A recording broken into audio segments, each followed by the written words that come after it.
Welcome to We Digress with Joy and Jess. Join hosts and longtime friends Joy Simpson and Jess Perry as they tackle the stuff of life the only way they know how, with honesty, faith, and humor. This is We Digress with Joy and Jess. Hey everyone, welcome to We Digress with Joy and Jess. I am Jess. And that makes me Joy. And you are not just Joy, but as of today, we can officially say that you are Joy, the author. I know, it's so weird. Beautiflawed, the new definition of beauty, available now on Amazon. So by the time this airs, this will have been out for a few days, but we're recording it on launch day. Yes, and we're so recording it on how launch you doing? day. First of all, I want to say before we even see how I'm doing, there would be no book if there was no Jessica L. Perry. She is the editor, and you can't tell where I start and she ends in this book. And so that's a wonderful editor in my book. I don't know if, all editors are that amazing, but I have to say that there would be no book, there would be no launch, there would be no cover, there would be no nothing if it wasn't for Jessica L. Perry. So, well, thank you. You're the one that did all the heavy lifting and all the hard work of putting this book together. So that's 100% you. You are the rock star who wrote it. It's so good. Wow. I'm blessed, man. I've had a few text messages of people hey, I put my order in. My mom's friend group, the girls, some of them were at the party that you met. They were like, we're going to send the book to the house so she can sign it and then ship it to us. So I'm like, okay. So mom's like, now we got to get the book signing situation together. So I'm hoping to get that done mid-January because I don't want to wait too late. But I'm a little overwhelmed and excited and happy. I've had a couple people text me and say hey, I got the ebook. My friend Adrienne, more like a little rock sister. Star. She read the book in one night, guys. Yeah, it was amazing. She texted me the next morning and was like, I kept saying one more chapter. I'm gonna go to bed. And she's like, Joy, I finished it by 1 a.m. I was like, what? I'm like, are you serious? And the part that blessed me, it wasn't that she bought it. It wasn't that she read it, but it was the fact that she grabbed some things from it for herself, right. Which is the goal, which is what I desire, which is where my heart is, which is what I believe why God made me do this in the first place. For people to see themselves, you're not going to see yourself in every situation that I've been through, but there's some nugget, there's some piece of it that I pray and I hope that people grab. And that was one of the things that she said that blessed me. There was a couple nuggets that she texted me and I was like, wow, overwhelmed. And these are people who've known me and some of the stuff you guys have all been through with me, but then reading it, I guess it's a different, different thing. So, well, and I think crazy. For me, having read the whole thing, obviously in great detail, yes. but having lived some of this through you, with you, I guess it's to say, and then hearing it being told in your words is a very different thing because we can see stuff happen and we can kind of get a feel for it, but you never really get the full picture of what someone is going through because people, even you and I, who are the best of friends, there are sometimes still some barriers and things like that. And so, just to kind of see all of that, kind of put to the side and have you be really raw and vulnerable and honest. Yeah. It's scary. Yeah. This morning I woke up and said, "Oh, it's out there." It is out there, but but that was the goal. Because I spent so much of my life being halfway transparent, but not all the way, and that's not really effective for ministry. Right. That's not effective for even friendships and accountability. It's not effective for anything. And so, I say in the book, and I've said this when I've taught and preached and different things, my fear was people who have known the half part would read this and go, she is definitely not who I thought she was. And my immediate non-spiritual brain, of course, says they're going to judge you.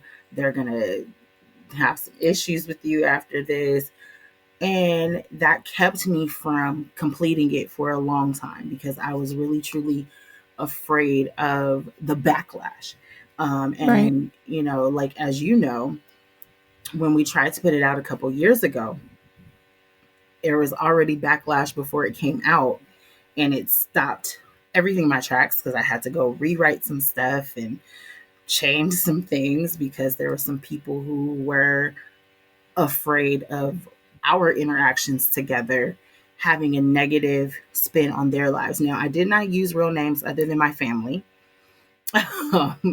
Because my thing was this, like, my name is Joy Simpson. Most people in LA who knew me church wise were gonna know who my parents' real name was. So I'm Right. like, I'm not gonna like not put my parents' real name, but like the guys and like my god sister and some other people, I put fake names to Right. somewhat protect the innocent and non-innocent Well, also. because to be fair, this honestly, it's not about them. The Right, story, they have a part to right, play in your story, but the story is really yours, and you don't need to be putting their stuff out there. And so, you right. know, I think you handle it really well.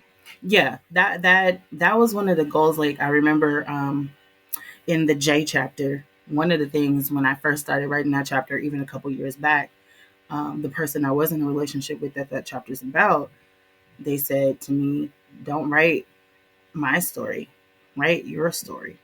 And I tried my best to not write her story. I tried to write my story, to tell my perspective from that relationship and what I gained, what I lost, but Right. and I tried to. And it was funny, I asked Adrienne, I said, you knew a lot of this stuff, when it was happening in that particular chapter. Did I give it some balance? She was like, I thought it was well written. It was almost like I didn't know that it happened, even though I knew it happened because I was right along with you while it was happening. So, she was one of those people that I would talk to about what I was going through. So, I tried my best to not write anybody else's story. I tried to write mine. Yeah.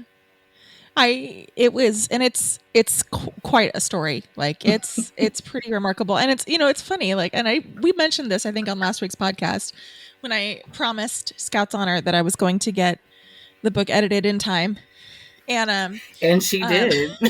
with days to spare even. But it was one of those where I was having to process it on so many different layers as your friend and then as your editor. But like, and then processing it for me, like taking a look at the things in my own life that are like, okay, well, how do I do these things? Where am I? Where are these attachments in particular that just kind of, I tend to go back to these wells of coping mechanisms for whatever reason, or learned behaviors or whatever. Yeah. And I think the thing that's so great about the book is the fact that every single one, we may not have the same identical attachments that you have, and you talk about this, but we all have something. We all have wells that we go back to because they serve a purpose for us in our lives, right? Yeah. And how do we navigate those things? So, like, as you were going through this process of putting this book together, and I know it kind of got a little jumbled and disjointed towards the end, like a little like chaotic, just because you had so many people at one point who had spoken. I'm going to say this the right way and not the way I want to say it. I will say it the correct way. Right. Who had shared their concerns with you about the book. Right. And I know that put a lot of fear and a lot, again, which is something that you talk about in the book. Like, that kind of brought up a lot of these emotions and these attachments. Yeah. And you had to then overcome those attachments in order to publish the book, which I think is a testimony to the authenticity of the book. Man, I mean, and Jessica can tell you guys, like, as much as I texted her, called her, she knows, like, for real, I had to relive some of these things again in order to truly, like, get through it. And there was a time at one point when I first launched Beautiflawed, it was supposed to just be a book. It wasn't supposed to really be this big brand, which now it's become a brand. And I'm grateful for that, because now that the book is out, I had someone call me today and like, now that the book is out, I have the book to go with my shirt, And so it's like the dots are being connected. But there was some embarrassment for me for a minute, because I wanted it out 3 years ago. And then I felt like I missed my window. And then I, after that, then I had those with the concerns. And then I had, it was like a mountain of like things. But then I also had God saying, finish. And I had people in my life like Jessica, my mother, my mentor, Pastor Connie. God says, finished. People need this. And I'm like, who are these people that need it? And God's like, that's not even your concern. Your concern is to do the assignment and to finish it and to share your story. And one of the things that I share in the book, one of my issues was always like, there's so many people who write books. There's so many people who sing. There's so many people who preach. There's so many people who do all these things that I'm doing. Why me? And comparison truly kills. Comparison kills. That's a Jonathan McReynolds song, and I quoted in the book. Mm-hmm. And I had already been talking about that and speaking about that before that song came out. And when the song came out, I was like, yo, this is like perfect to go with it, because I was still comparing my gifts, my talents, my call to what other people do. And that's why I have one of my favorite quotes is, they may be able to do what you do, but they can't do it like you. Amen.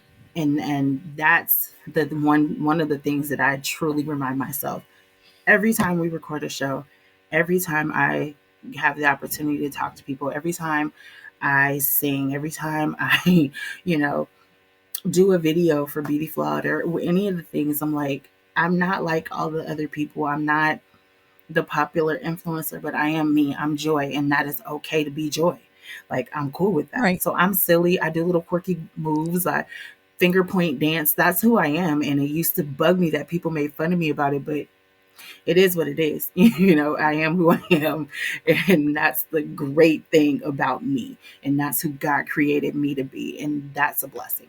Even those bad things that have happened in my life, it helped shape me. All of those things, all those experiences that we have in our lives, good and bad, shape us to be who we are now. And we have the opportunity to go from one line to the next line. We either let that situation shape us in a negative way, or we take it and we take the ball, we take ownership of it. If there's some faults in your life, you own that part. And if it's people that you're dealing with and that you're struggling with, you even own that, and you move forward and you grow and you allow God to prosper it. And that's basically what Beautiflawed is all about. Like, embracing your flaws. It's for real, carrying those flaws and those scratches and those wounds and those things that we want to hide, and just truly embracing it and letting the flaw shine, so that other people can see the beauty in who you are through God. Well, and I think that there's a lot of people who would be unapologetic in it in almost a brash way about it, and would say, this is who I am, take it or leave it, whatever, this is who I'm meant to be. And that's not what you're talking about at all. No.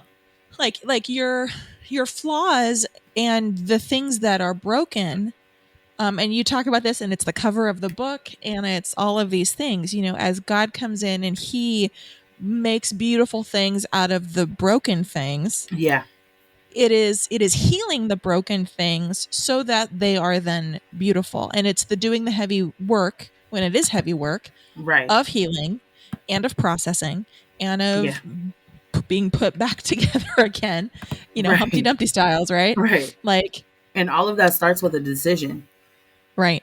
It really starts with a decision to say, okay, I'm going to get back up, because I'm sure most of us have been knocked down so many times between jobs and, if you're in ministry, or whatever your thing, whatever it is, they can wear on you, Oh, yeah. They can truly wear on you. Well, life, man. Life will cut you. Right. And then this last year within itself, 2020 was insane. And 2021, if we're really, we're being real, It hasn't been completely perfect. I've seen bits and pieces of growth and transition and transformation, and healing just in a general sense of the world. But then, we have the Omicron, we have the Deltas, we got, you have, my mom's a huge basketball fan. I have my Lakers hat on today, and there's so many basketball players right now in COVID protocol. Like Right. they've had to pull, not just from the Lakers. I mean, the Bulls. You got the Nets that are, quarantining right now because they're playing on Christmas Day against the Lakers. Like there's so many different things that we can look at and be like, wow, dang God, like we're still in this, we're still doing this. But then at the Right. end of the day, you see the light. You still see the light because you're still breathing. Yeah. You're still here. You're still able to be a viable part of society right now. And whether life and the world and the government is doing whatever, I've learned that as long as you are doing what you're supposed to do and what you're called to do, and you're asking God to show you, like we started a podcast in the middle of a pandemic, like this was not like something we really thought we would do. And now here we are, season 2, episode 18. And we're here and we're doing it because we felt like we had something to say. We talk to each other all the time. And we're like, well, let's talk to everybody else. Right. Right. Yeah, for sure. I'm just like, wow, I'm in awe of God right now. Like I really am. Like I texted a friend today and I was just like, people are actually buying the book. Like I'm getting like text messages like people are actually buying the book. And they were like, why are you surprised? I'm like, I don't know. Like I don't know why I'm surprised, but I am. I'm excited. And I'm like, okay, God, let's do this. And I have to put in an order for my author copies to get some books, to have on hand. Cause, I even had my pastor who's like, yeah, I want you to sign one for me and blah, blah, blah. And I was like, oh, okay. Very cool. Well, I hope this is not me stepping out of my boundaries a little bit, but oh no, go for because it. I was helping with the upload and all of that kind of stuff. Once I saw that it went live, I immediately got my copy of it because I selfishly wanted to be the first person to buy your book. So I love that. My copy will be here on the 27th. I love that. It's funny because Jen ordered. I think Jen was the second person. My sister Jen, we talk about all the time. She was the second person. She also downloaded it as well. See, she got me beat there. I didn't also download it, but I probably should have, because she found the error in the manuscript. That was the weirdest thing. Fun fact: if ever any of you self-publish with KDP, Amazon KDP, it doesn't like the header formatting that you have in like Word. It's not a fan. It gets cranky. The original version of the ebook, guys, was sideways. Yeah.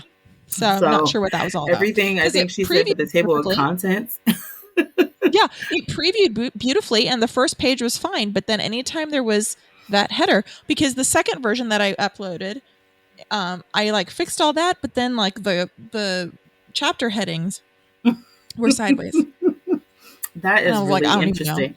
It was just like when that happened, I was like, oh gosh, but we fixed it in time. And it was ready for today, for launch day.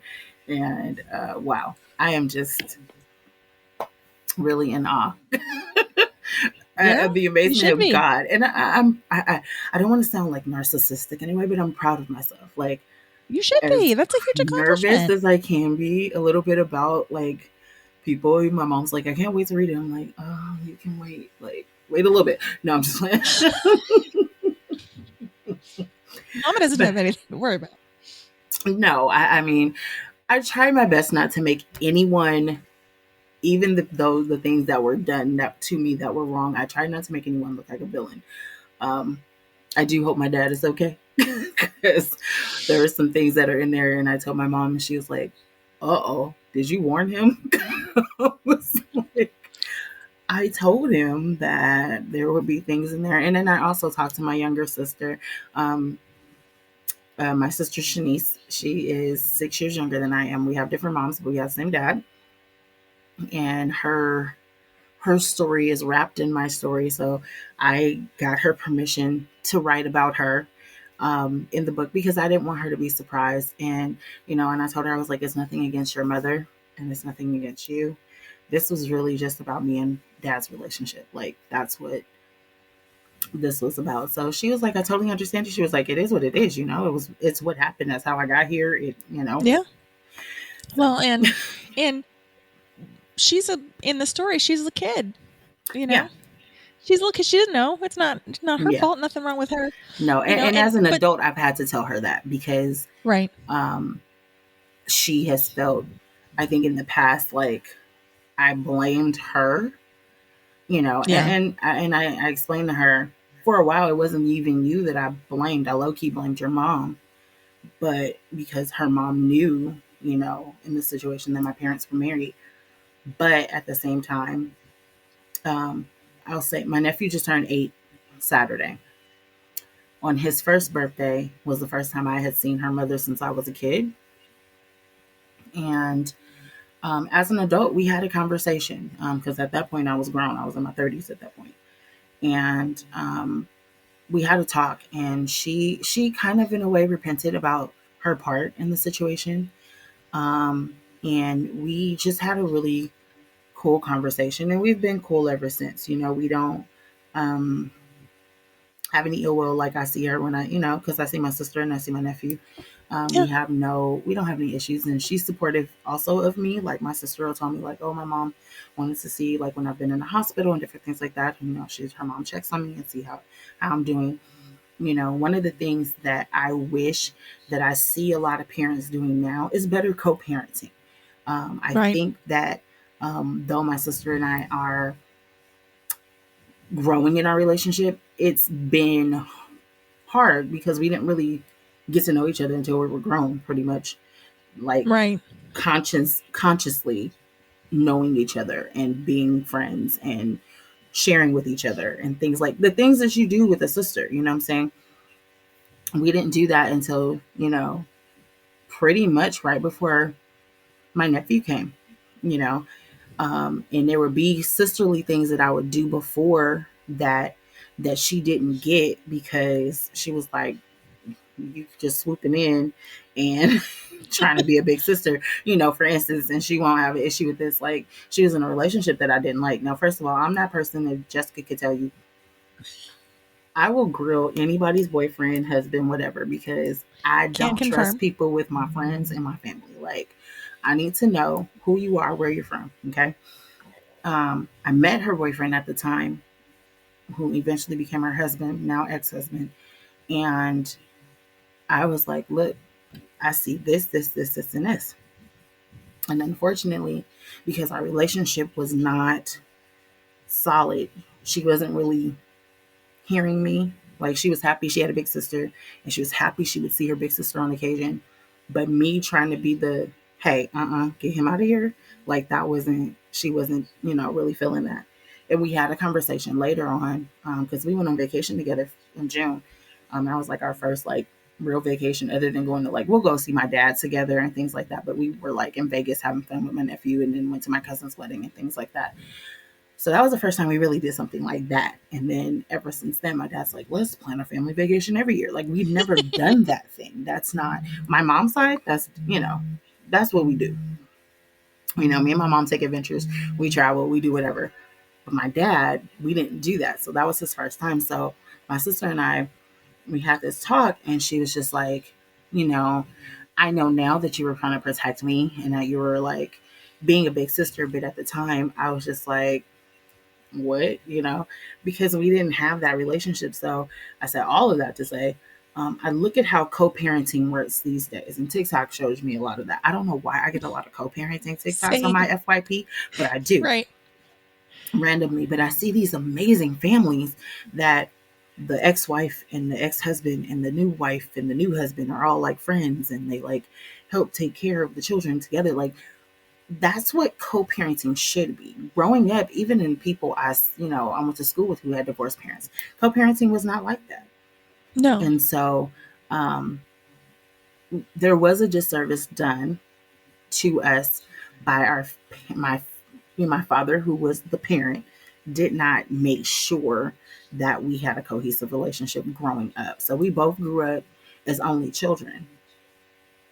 And then we go from only children, like, oh yeah, I have a sister. So like, she'll tell people. She told me this a couple weeks ago. She's like, yeah, I'll tell my friends, like, yeah, I'm an only child, but I have a sister.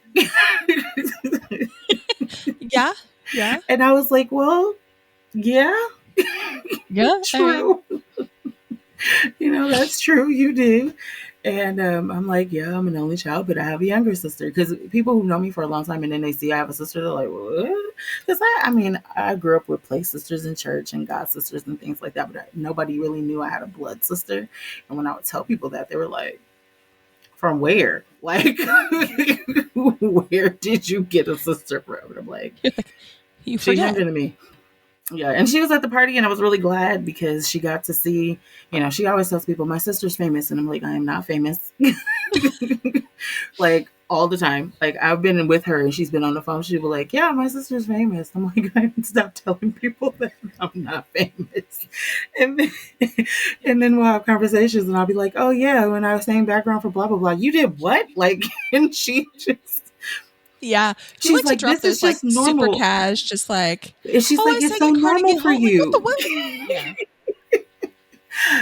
And it's not that I take any of those things for granted, because I don't. I am so blessed to have all of those experiences. And I talk about one relationship in the book where if I would have stayed with that person, I would not have had some of the experiences that I had, including going to Carnegie Hall for the first time. And to know me is to know that Carnegie Hall has been my dream since I was a little girl. When I did a report on Marian Anderson in like second, third grade, knowing that she was the first African American female singer to sing at Carnegie Hall.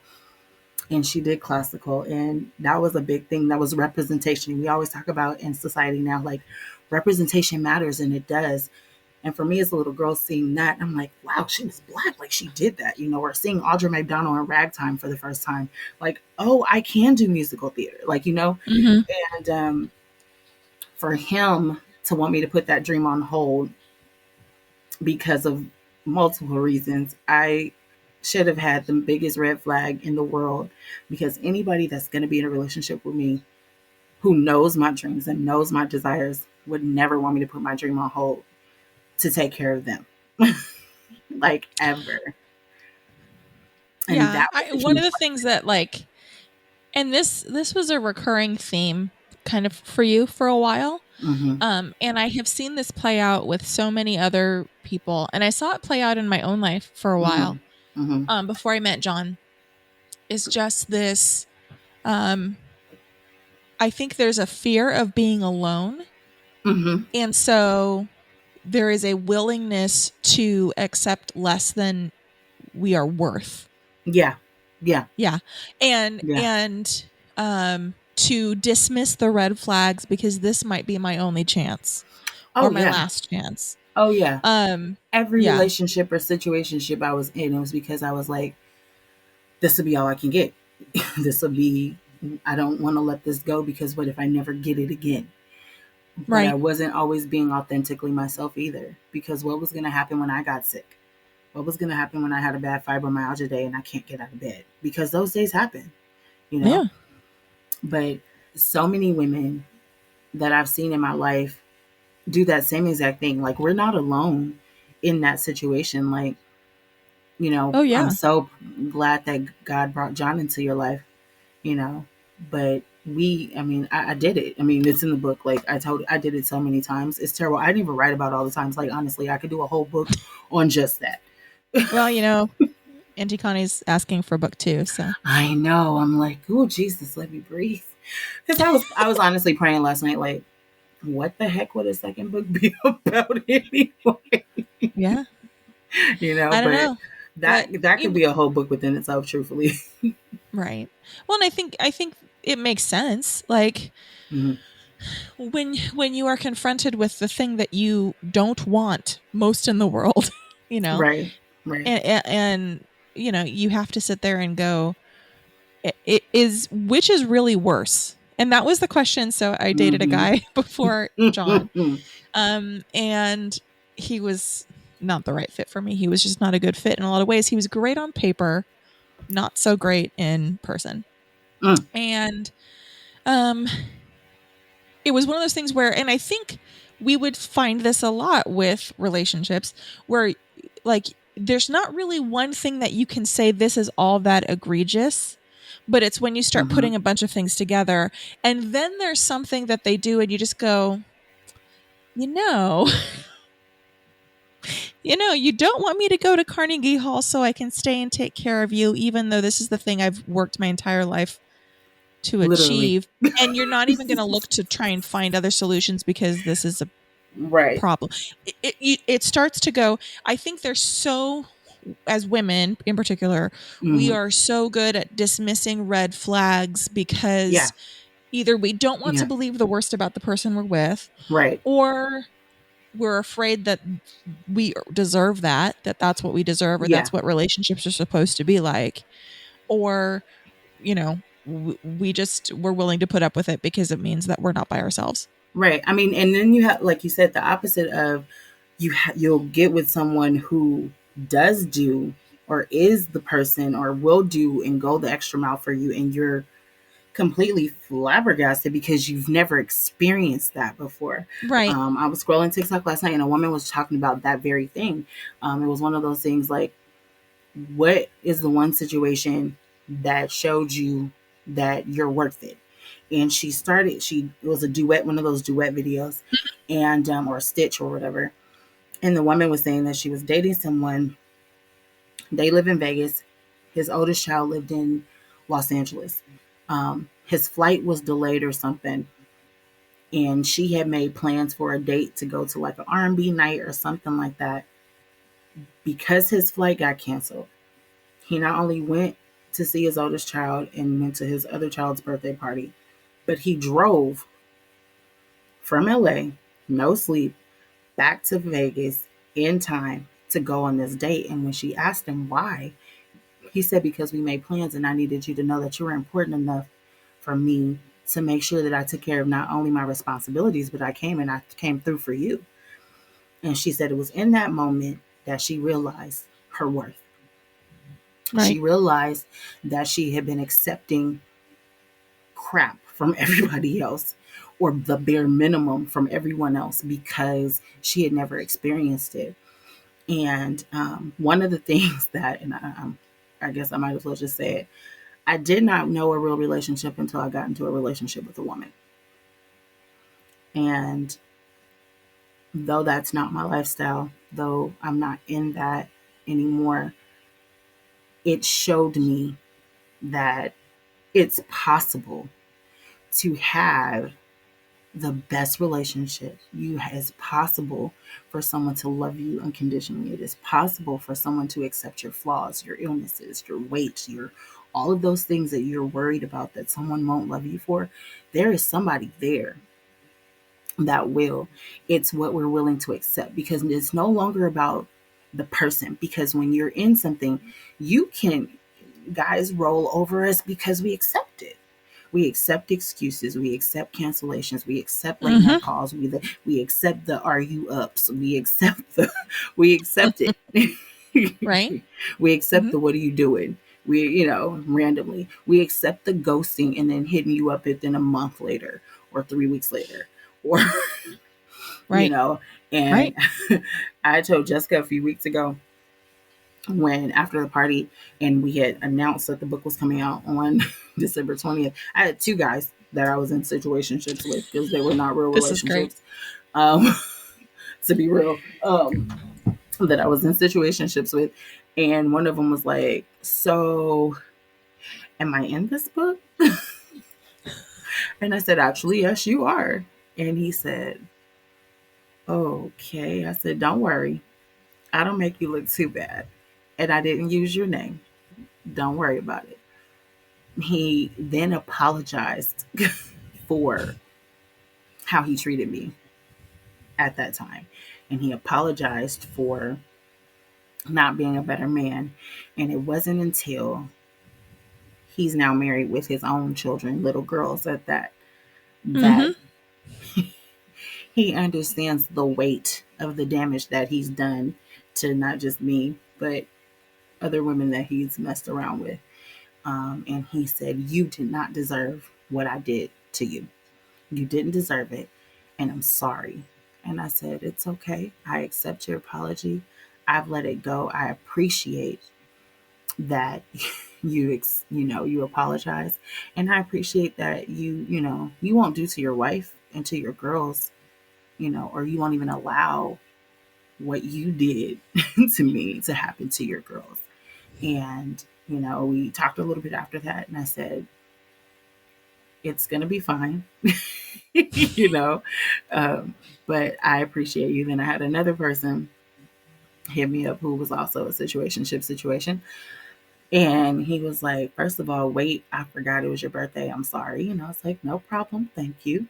He was like, so this book. The cockroaches come out of. I'm less charitable than Joy is. Like, she's willing to forgive. I'm on the fence. It took a minute. It honestly took me a minute, because if this was like a year or so ago, I would have been like, whatever, you know what I'm saying? But like, it took time. And one of the things that my god sister says all the time, he who has been forgiven much should forgive much. And I think about the many times that God has forgiven me, even for the things that I've said I wouldn't do anymore. And I've still done, and he still forgave me. So I forgave them, and it didn't hurt this time, because I've in the past I've been like, okay, it's fine, I appreciate it, but it still hurt. It still bothered me. This time I was like, you know what? We're good.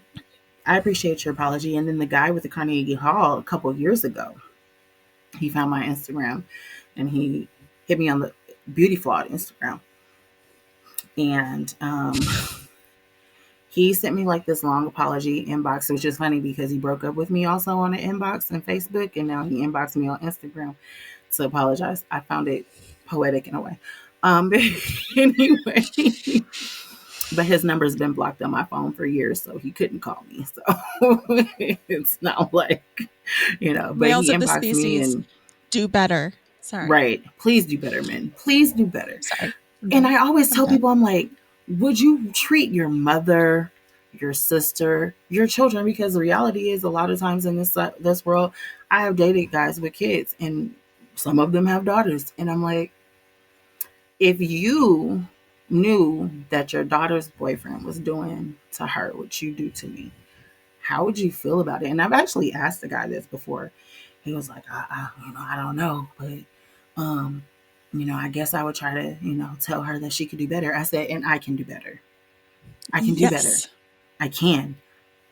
But I'm stupidly choosing you still, and I'm giving you a chance, and that person never changed either. So, and then you bond with their kids, and then I'm not in the kids' life anymore, and it's just messy. So two things.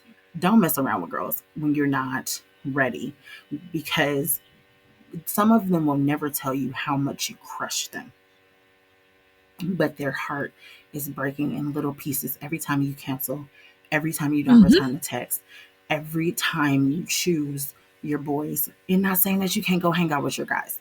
I'm all about it. Please don't be with me all day. My love language is physical touch, and it's also like, being around each other, but we don't have to be around each other all the time. Like, like, do you, that's fine.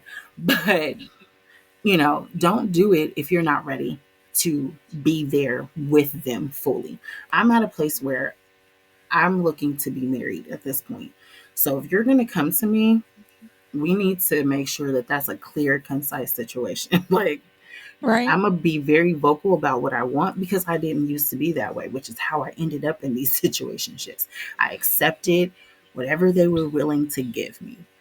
The other thing is, don't bring your kids around these women if you're not going to stay with them. Right. Because now you've damaged two people. Absolutely. That's really, I mean, there's like the one guy I was just talking about, like his little girl, she's like in her preteens now. And I saw a picture of her recently, and I was like, oh my God, I used to take this girl to like lunch and buy her shoes and like do all these mom type things. And now I'm no longer in her life, So be honest, be real, communicate.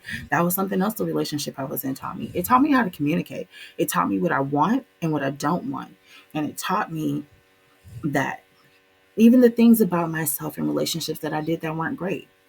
By sometimes I was too aggressive in maybe contacting and texting and calling sometimes, or being so excited that you liked me that I was already planning relationship 3 days in. Like those were things that I was doing, and I admit that I was doing that. But I learned now that I was doing that and how to take my time and how to communicate, how to talk, and how to really like ease into things and to be honest and to be real. And when you're bothered by something, tell them you're bothered. You know, sometimes I have to process for a minute and then I would go back to her and say, hey, so this happened today when we're hanging out and that bothered me. And so now I don't only just do it in relationships with that type of relationship, but I do it in all my relationships, my friends, my family. And it started to bother people when I started doing that because it wasn't who I was before. I didn't always speak up. I didn't always say what I wanted. I wasn't always clear and concise about how I communicated and what I did. And so when I was doing that, I was called passive aggressive at some points. I was, where is this coming from? Or all these things. And I'm like, and it's coming from the people who wanted me to speak up. It's coming from the people who wanted me to be bolder. And it's coming from like, what? And that was hard because I was confused. Like, what do you want in this situation? Do you want me to grow and be bolder and brave and speak up? Or you only want me to do it when it's not in regards to you?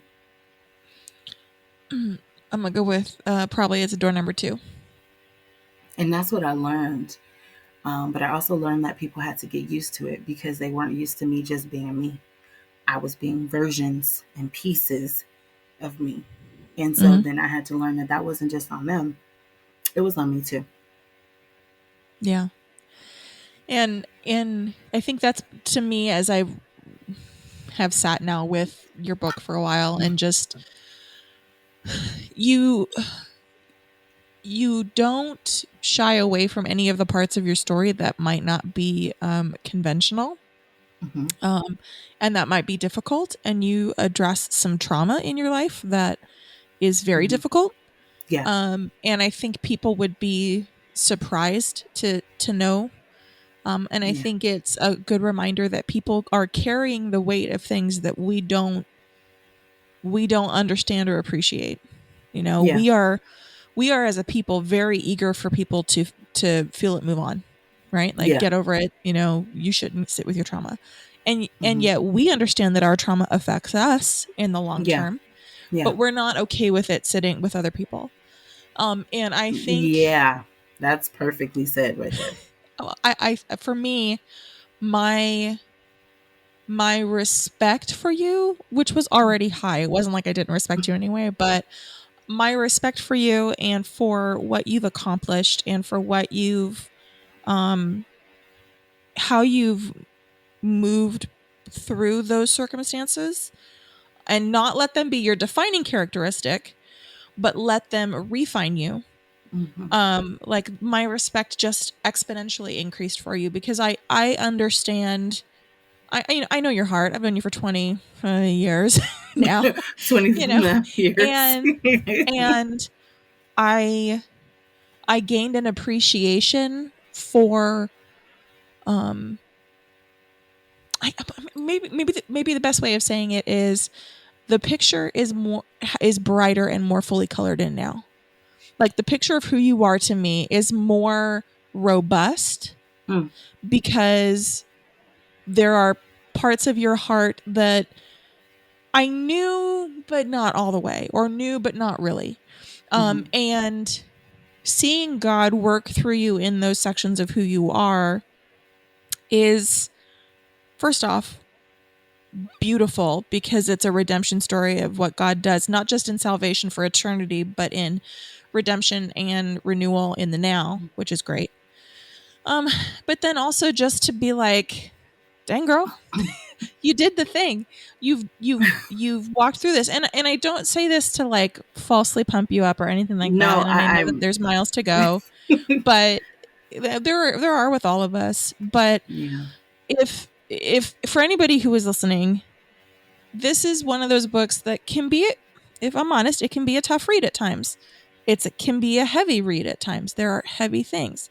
And it can bring up a lot of stuff in our own lives and frustrations. And when I say that there were chapters as I read it that I was like physically angry, like I had to stop and put the laptop down for a second a couple times because I was angry for you. I was just like, oh, like, want to take my earrings off and go fight somebody. Like I could not. And because it was the people in your life, particularly the people who should have loved you the best, who did you a disservice, that those are the people I wanted to jump. But and I grew up in a, like, we didn't jump people, but I figured I'd learn real quick. Like, but all that to say, that's like, hilarious. If as you're reading it, you find those emotions coming up, that's okay. That's a good thing. Because a couple years ago, there's a guy named John Eldridge, and he wrote like Wild at Heart, and he wrote a bunch of these books. They're great books. Journey of Desire in particular, I think, is one of my favorites. But the problem I noticed to all of his books is that he made you feel all the feels. It's just like, here, let's make you feel all the feels. Let's bring up all these emotions. And you're just going to be like so full of emotions, you can't even figure out what to do. And then he like finished the book. And he never told you what to do with all of those feels.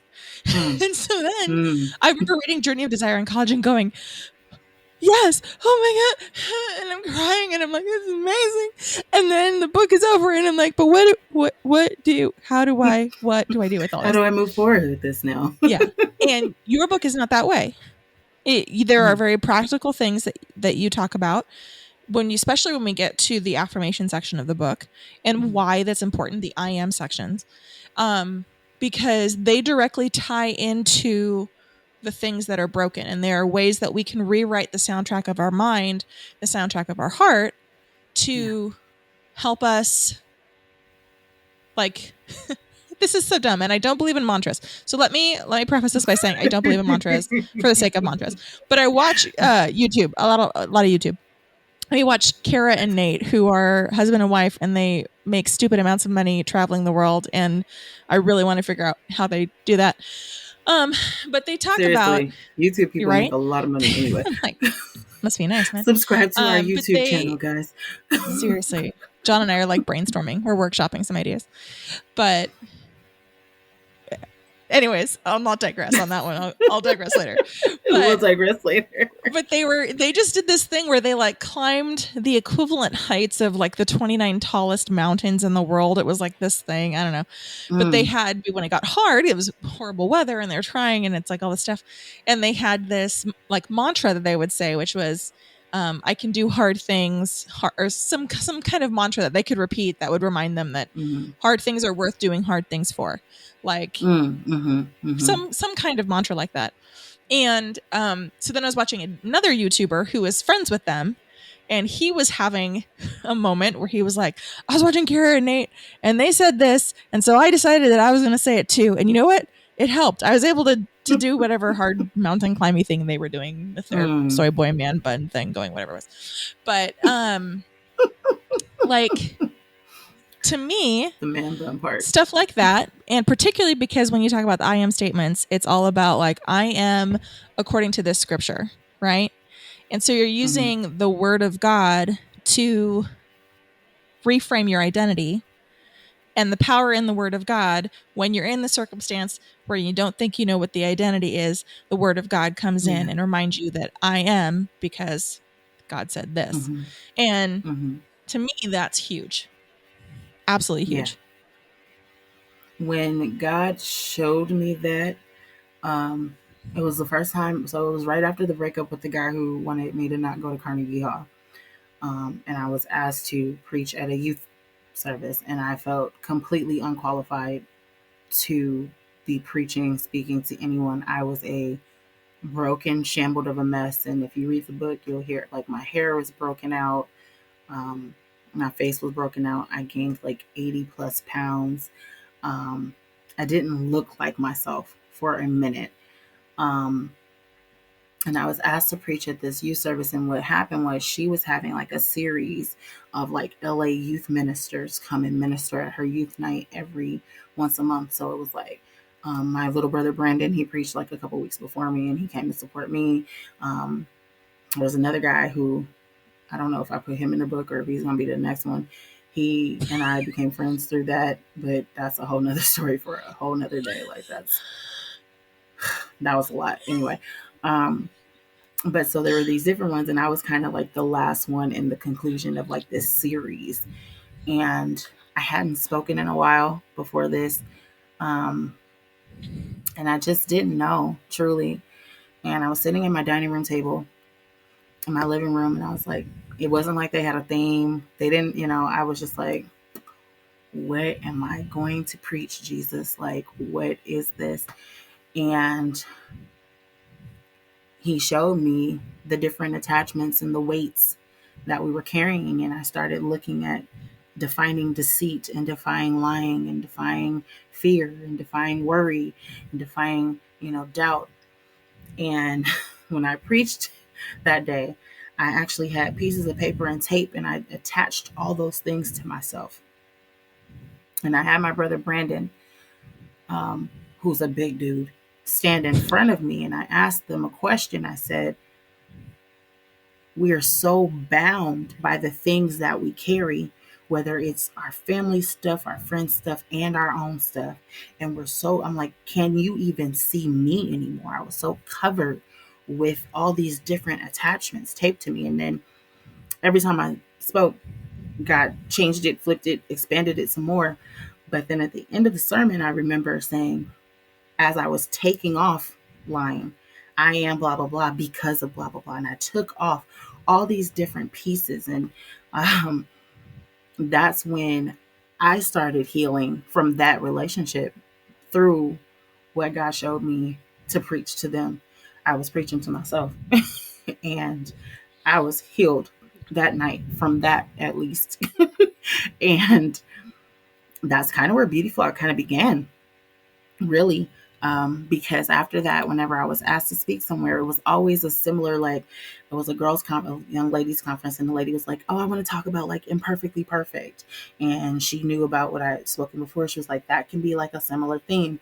And then I went to another conference, and the lady was like, oh, it's called Peculiar People. And my theme was something very similar to Beautiflawed. And Beautiflawed didn't have a name at that time. It was just affirmations and attachments and weights. That's what I would talk about. And it kind of started growing. And that's when I started writing it all down. And I don't know, I think maybe it reads the way it reads because I've been writing plays for so long.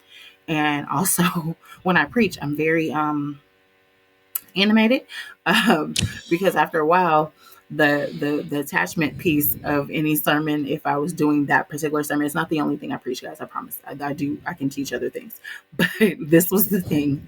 This was the thing that I carried. This is the thing that God, like, I'm gonna choose you to do this. And so after a while, I started taking bags of clothes with me to churches where I would minister or eat conferences, and every attachment had another layer of clothes. So I'd have a pair of a couple dresses on, some jackets, some pants, and I looked ridiculous, but it made the point.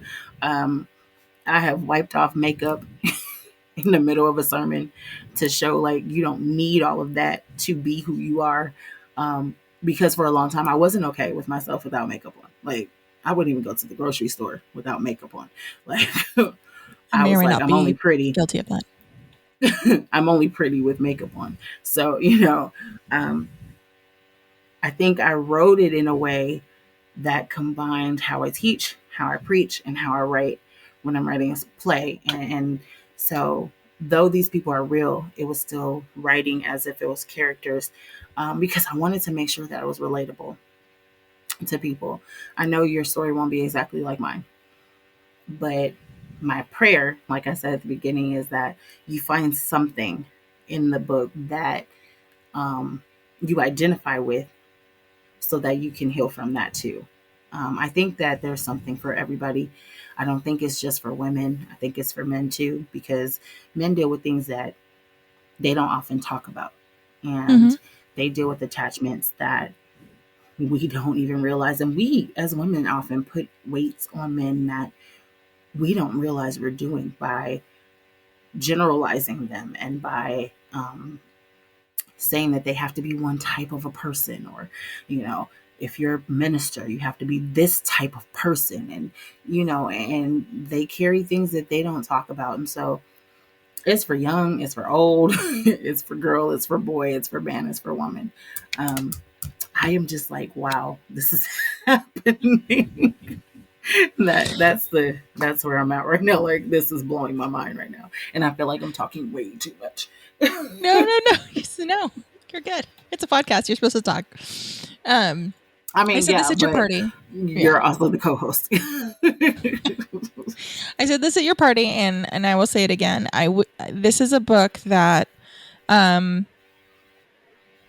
depending on the age of the girls that you're, particularly young women, I would think, and then definitely young men too, but particularly depending on the age, for some young women, moms and dads maybe read it first and kind of parse through some of the stories, because there might be some parts that are hard for very young girls.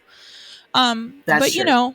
Yes. if you're in high school and above, I would say that this is probably an appropriate book, understanding that there are going to be difficult parts of the story. So again, parents preview it. But all that to say, I think it's an important book for young girls to read, because what you go through and what you talk about and how you talk about overcoming it and the identity part of that, if that's a lesson you can learn when you're 14, 15 years old, you save yourself so much heartache going forward. And because there are practical tools in it, maybe that's book 2. Maybe it's the Beautiflawed for young girls.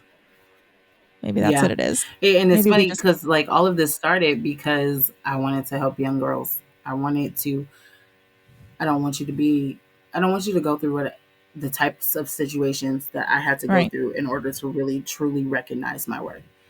I don't want you to be traumatized. I don't want you to deal with men who don't appreciate you.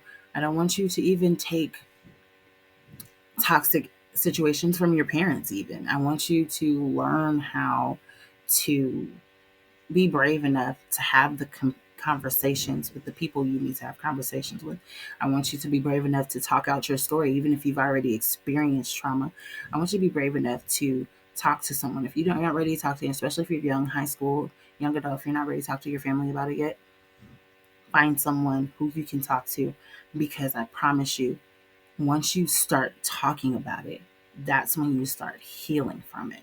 I kept so much stuff in that I didn't tell anybody.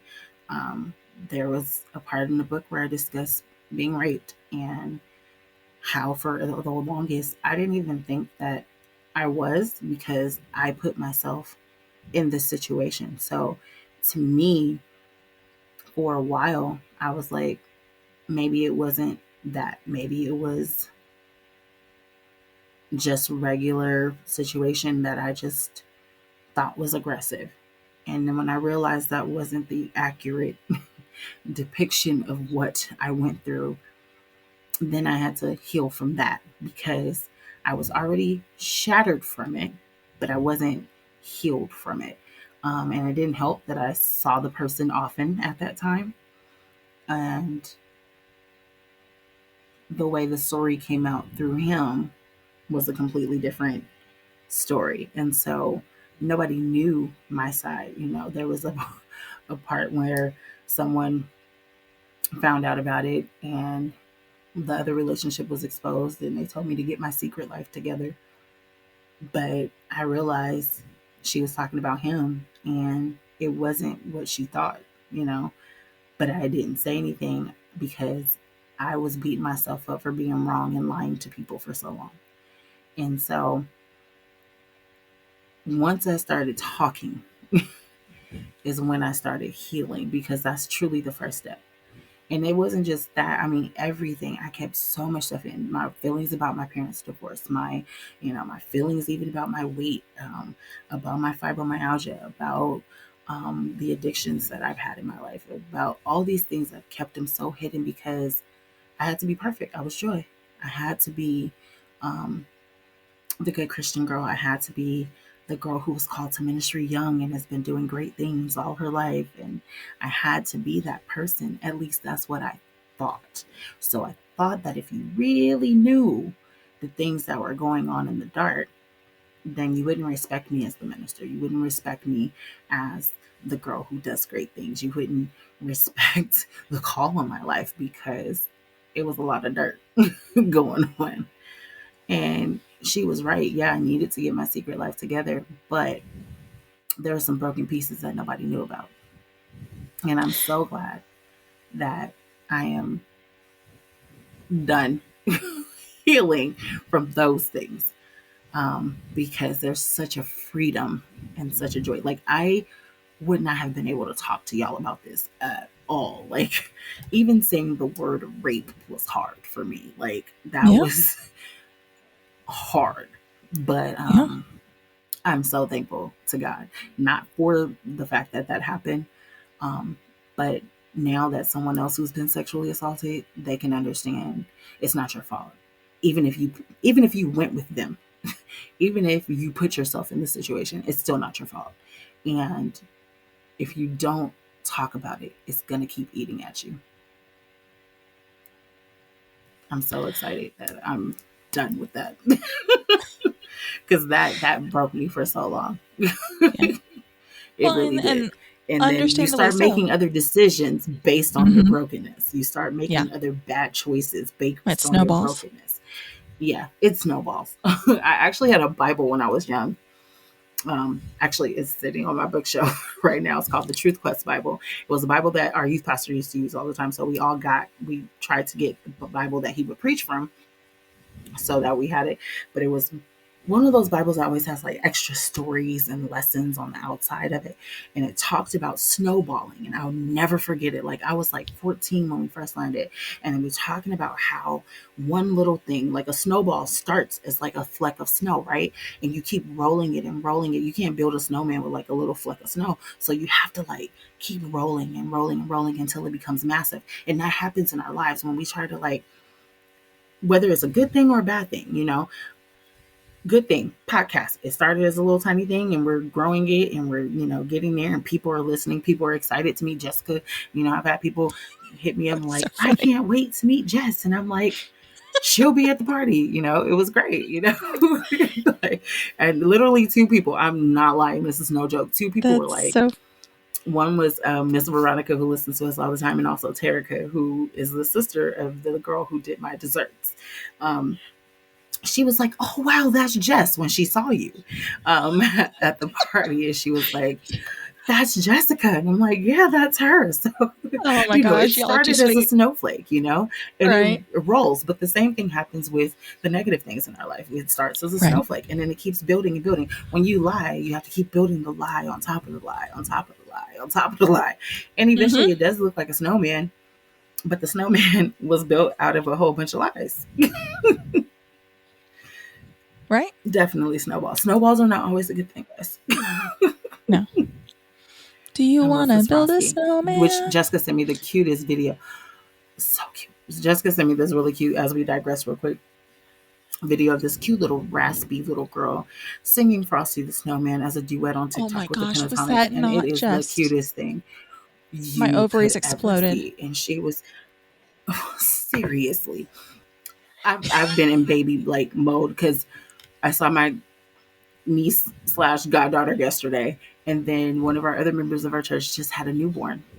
She's a month old, and I saw her for the first time yesterday because I hadn't been in church in person for a few weeks, and I was like, baby. Like, ah.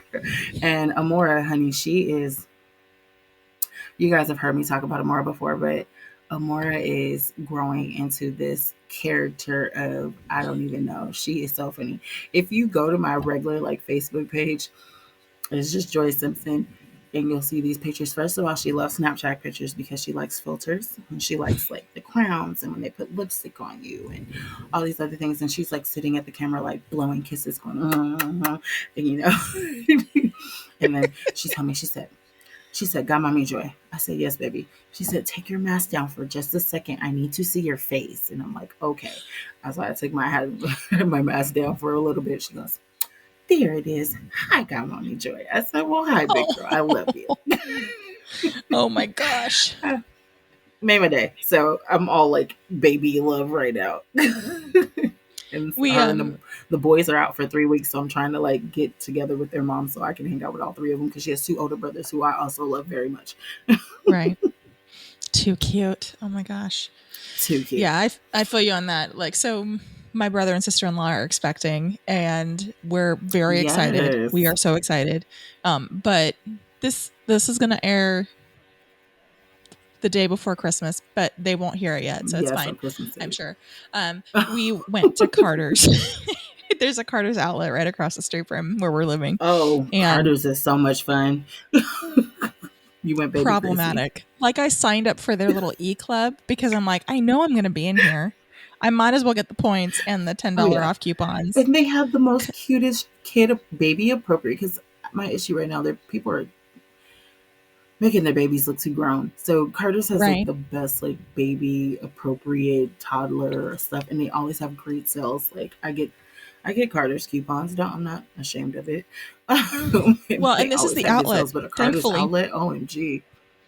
Yeah, so we live like literally across the like the main road from outlet mall, a big outlet mall here in Pooler, and yeah, there's a Carter's Oshkosh Bagosh like combo store outlet. This is exciting.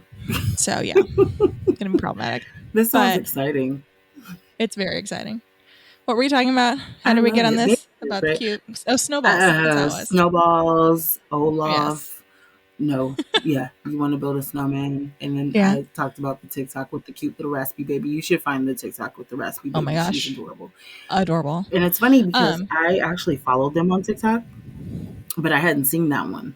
Or no, I had seen that one. And then she has a little brother who it looks exactly like her and has a raspy voice too.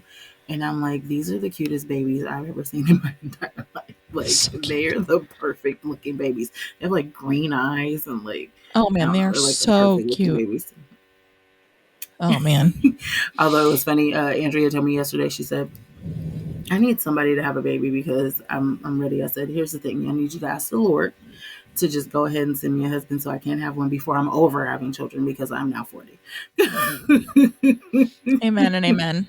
I feel that. I'm like, I'm keeping the door and the window open, but you know. Door, window, like basement door. Like, I'm leaving it all open. Yeah. I have this weird feeling, not that I'm like manifesting anything, because I don't manifest anything on my own, but I'm like, I just have this weird feeling like maybe I'll meet someone soon. I don't know where, because I don't go nowhere. But, hey, from your lips to God's ears, we'll pray with you on that. I'm like, I don't know, it's so weird. Like, and it was funny. I told Jessica a month or so ago. I was like, I don't know. I feel like when I come to visit you, like things are gonna shift in my life. Like, I don't know. So, my excitement of visiting Georgia is threefold. At this point, because I just feel like God is doing something, and I don't know if it's a relationship. I don't know what it is. I just feel like God is doing something. I've been telling Jessica, like, this book isn't just opening doors for me, but it's opening doors for us to do what we do in ministry. And I believe that wholeheartedly. And that's, when she gives me the praise of whatnot, like, you guys don't understand, Jessica is not only anointed by God to minister in song and preach the word and teach the word, but there's some gifts that God has given her just in the natural sense that makes what we do so amazing. I almost wanted to use the word magical. She can do it all, literally. Like, it was, when Jen texted me that the book was sideways, she's like, don't worry about it, just text Jess, she is the tech guru. And she really is. Jessica can take something and make it like a little of nothing and make it look so grand and so amazing. Like, in the middle of editing the book, she has also designed my thank you cards that I need to get ordered and send out for my birthday party. She also made all the flyers that you'll see on social media for the book. Like, she is amazing. And so, though she gives me my props, and though I know I can't do anything without God, but if Jessica was not literally in this with me, it wouldn't have gotten done. I promise you that. Or if it was just divinely, it was all God. That's all I can say. Like, our Well, connection, our partnership, everything is all God. And I've shared this before, the prophetic word that I received 5, 6 years ago. I had barely started writing the book. And I told you guys before, I was at a vision party, a vision board party, and I was cutting out stuff. And some of the things that are happening now are literally on the vision board, and I still have it in my closet. I want to put it in a frame and put it on my wall. Um, are happening now. And one of the things that the prophet Keisha said that night was, I don't know who this person is, but they're not. It was funny because she was trying to be so diplomatic when she said it, but she's like, I'm trying to hear from God. And she's like, I'm hearing from the Lord, but they're not black. They're not, she said, I'm seeing a Caucasian person that you're going to work with and you're going to partner with. And it's going to build not only your brand, but you guys are going to grow in ministry together. And I had no idea. No idea. Jessica and I have been friends for 20 something years. yeah. There was no, at that moment, 5, 6 years ago, when she said that, my brain was like, who in the world is this? Like, and I prayed, and she was just like, pray about it, and everything she said is literally happening like right now. It was my mind, when I tell you guys, my mind is blown at God right now. Like, not my abilities, but I'm blown at God because everything he said that night through that minister is happening. Jessica and I connected, and everything that I've been working on has flourished. Everything that I've been working on is happening and it's being produced. She's the one, and I am grateful. Not that I don't have other people in my life that I've partnered with and minister with, but those things didn't always grow. They fell flat. And not saying that they won't grow later, but this is the season where I'm glad I was obedient to God. Like, I just started talking to Jessica about the book, and we started doing pictures and finishing, and she's been encouraging me and pushing me to finish. And now we're here. And I am so thankful to God for you. Like, truly Oh, thankful to God for you. I I appreciate that. Really, I do. That is very very kind of you to say. Um, I just I believe in what you're doing, and I believe in you, and I love you, and I want you to succeed, and I want every good thing for you. Um, Same. and if I can be a small part in helping that happen, then I want to do that. And um, in part of my um identity has always felt like it was there to help other people achieve theirs and to live theirs out. And so like that's what God has given me to do, and that's what I'm supposed to do. And so I'm glad that it's for you, I'm so because I love honored, you. man. And I why do love you you make me too. cry? You made me leak. Jeez. You made me It's cry not all about earlier. I just was very silent about it. man.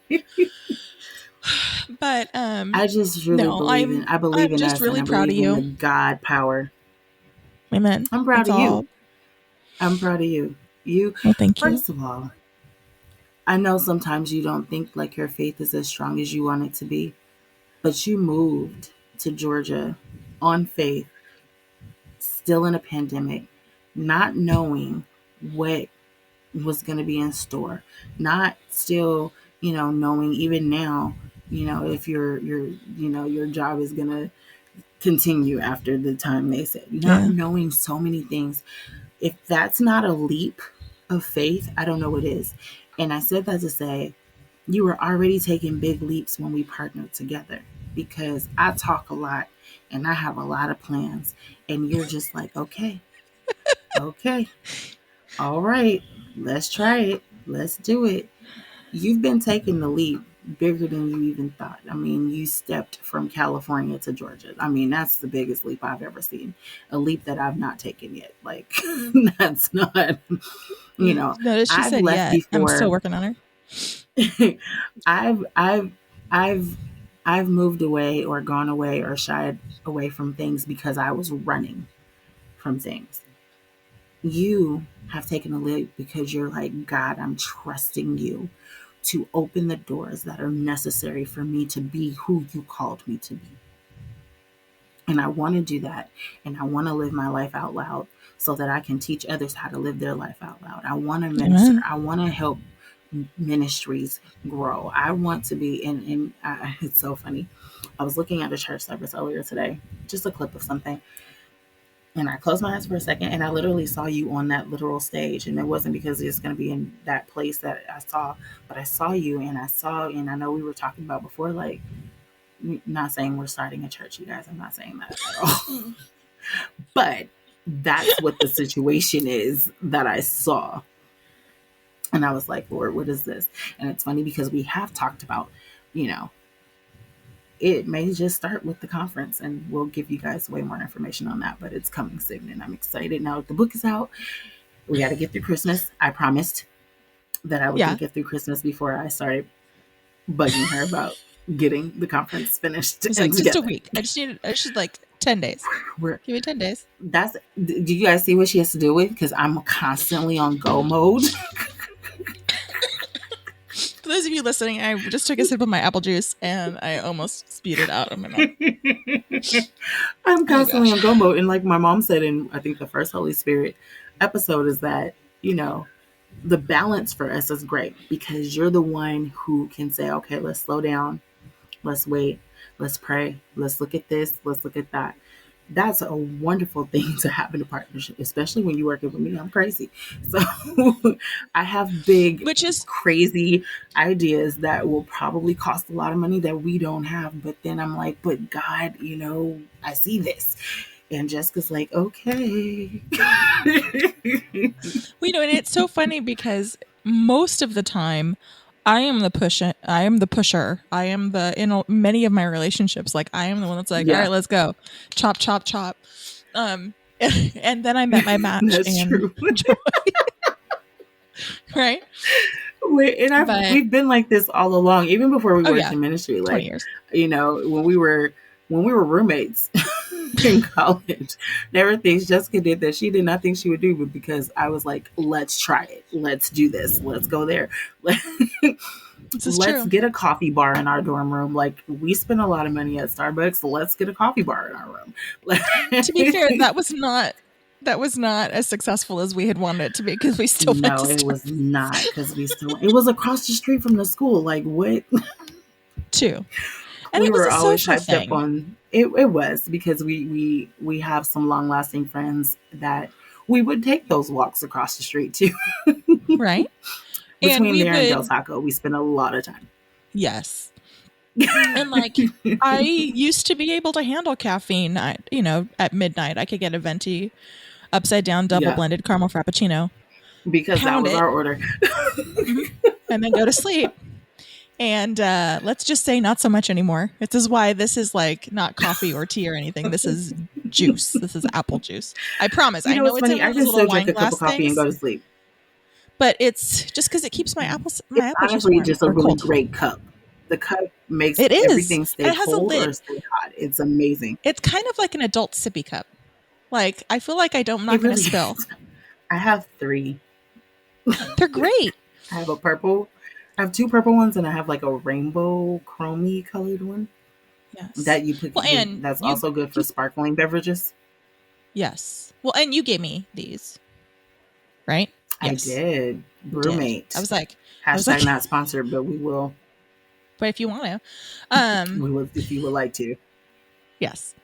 I was like, it was funny. There's just enough of a delay, like in our recording as we record, that I said it and I was like, wait, am I wrong? Am I going crazy? Is that a different, like, did I get it from someone else? Because so the thing is, you got it from me. I knew I'd gotten it from you, but my mother-in-law, my brother and sister-in-law got my mother-in-law the Yeti version of these in a different color. Oh, okay. And we were commiserating. Okay. And then in my brain just now, I went, wait, was that? No, it's Joy. It was Joy. I was having a moment. It's 9 o'clock. It's funny because I sent a lot of my friends these cups during the pandemic. Like, here you go. Like, I They're sent one wonderful. to Texas to Jamaica. Jen has a couple. I sent you, and I sent Jen, like, they have these black sparkly ones because she loves Oh, black and she loves pink. Jen is like the opposite. Like, she either really wants pink things all the time or really dark things. So I got her a sparkly black one. there you go. There you go. That works. I can't wait to see her Christmas gift because I can't say it just in case she's listening and she's not gonna get it. Well, she'll get it the next day. It's all I'm gonna say is Hello Kitty, and she loves Hello Kitty. I love Minnie Mouse. She loves Hello Kitty. There you go. Okay. So, It's going to be good. I was really excited when I found it. I was like, oh, thank you, Amazon. Okay. Right. Amazon's the real MVP. As Micah always says, my little cousin Micah says, Amazon has something for everyone. Hey, you know what? Jeff a couple Bezos Christmases ago, because now the kids, my family, my kids, my family kids, my cousins, they all make an Amazon list that they send out to the family, and we pick things from the Amazon list. Micah, the one we're talking about, everything on his list was over.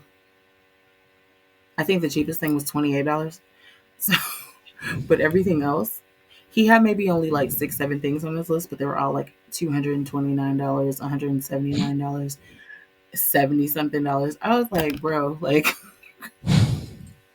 Jackson on the other hand had like action figures and like and then my uncle tells me today that Ava is now a hippie, so she doesn't like name brand things anymore. Oh. So he wants to get her a denim jacket, but it can be like Levi's because Levi's is a brand. So I told him, like, go to Old Navy. He's like, Old Navy is still a brand. I said, well, go to Target. Like, just get a Levi's jacket and color the I in with red. So I'm gonna have to find her something. He's like, she'll like a sweatshirt, something that says like good vibes only, or hippy dippy things, which I'm fine with. He's like, do not get her another journal.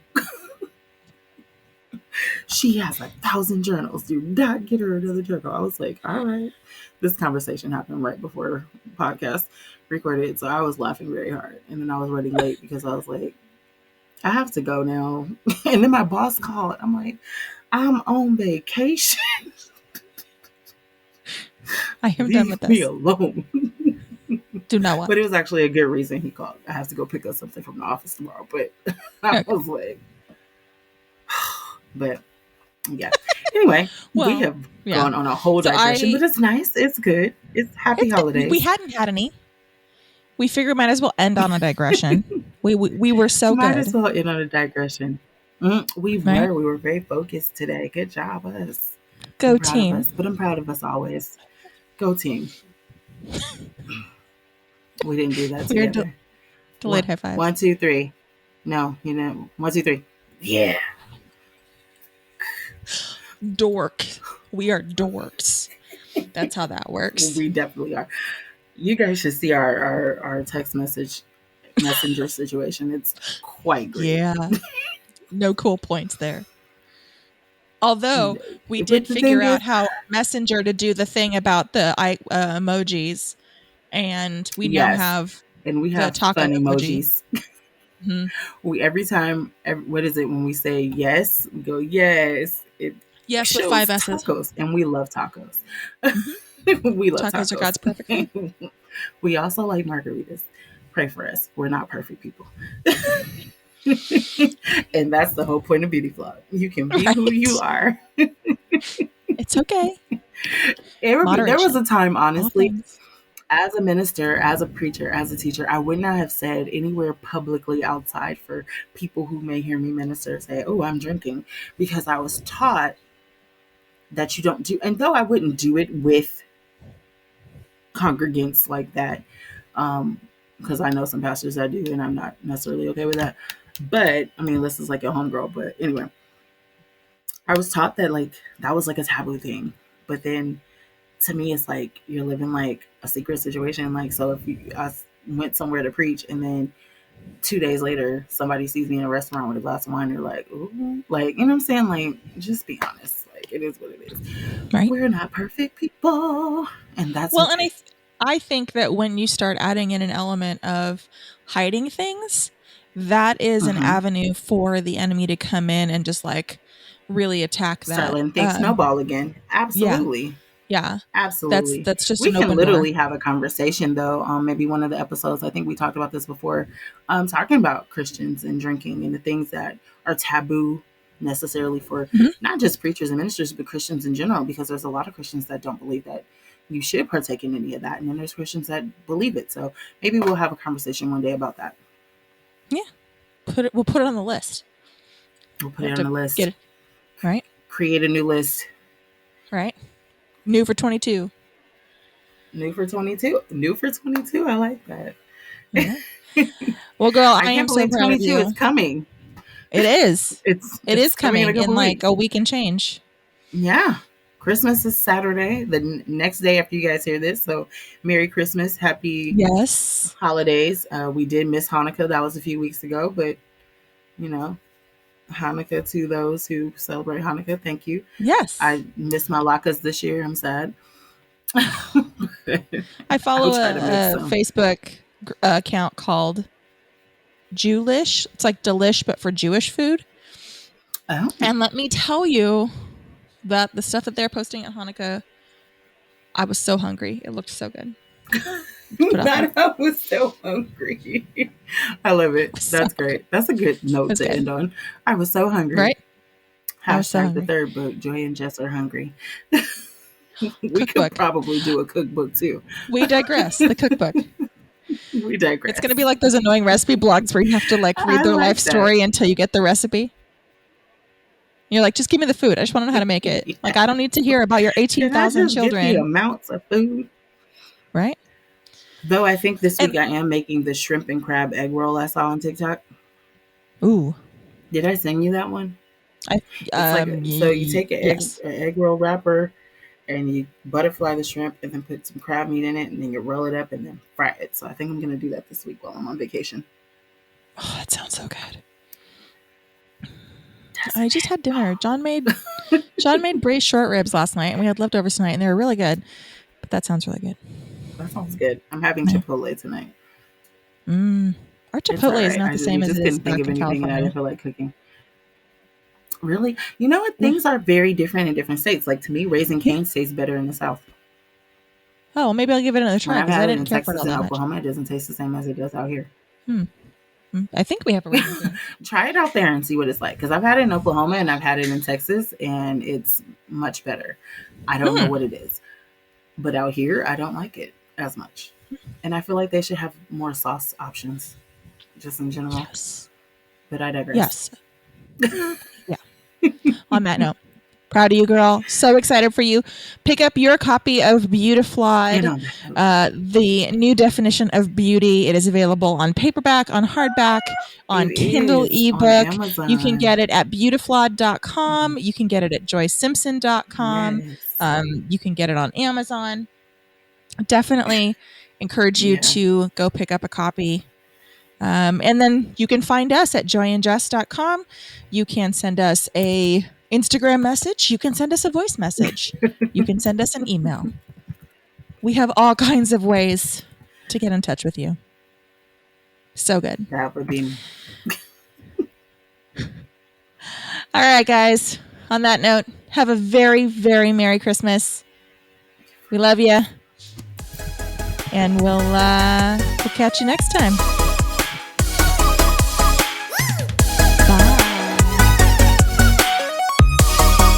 Thanks for listening. Check us out on the web at joyandjess.com. That's joyandjess.com. We'll see you next week.